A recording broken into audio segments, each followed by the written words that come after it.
Long distance relationship. Noon, akala ko di sa akin mag-workout ang ganito.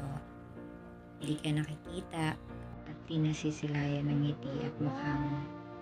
Di nakakayakap, di nakakakiss, ni hindi nakakalambing sa bawat minuto.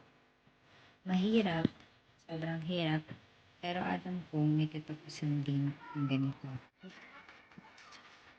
Ilang buwan na ang lumipas at sobrang sabik na ako makita ka. Kasama ka. Masabi at maparamdam sa'yo na mahal kita. Umpisahan ng mga plano at pangarap natin dalawa. Nasabi niya ako'y sa'yo, pati kay akin lang, ay makikita sa'yo mata.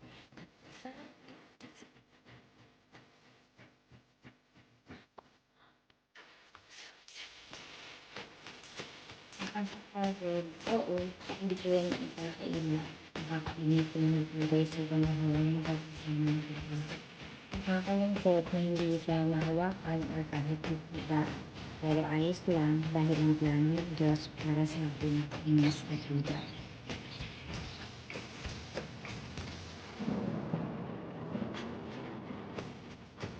Konting tiis na lang, alam kong darating din ang panahon makakasama na kita.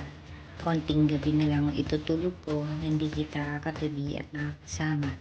Malapit na ang panahon hinihintay natin at sabay natin haharapin ang mundo para mga pangarap at ating mga plano ito pa rin.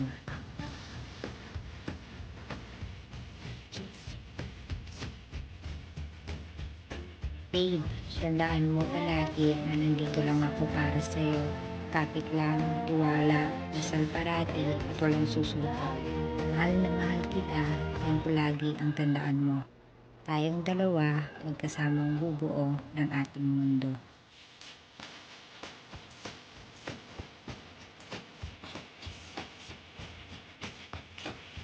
Happy 10th Monthsary Day. Sana next monthsary natin may kasama na tayo. I'm looking forward sa buo ng mundo kasama ka. Ingat ka palagi and laging tatandaan na mahal, mahal, mahal. More months and more years for us. I love you, babe. I love you so much. Happy 10th Monthsary.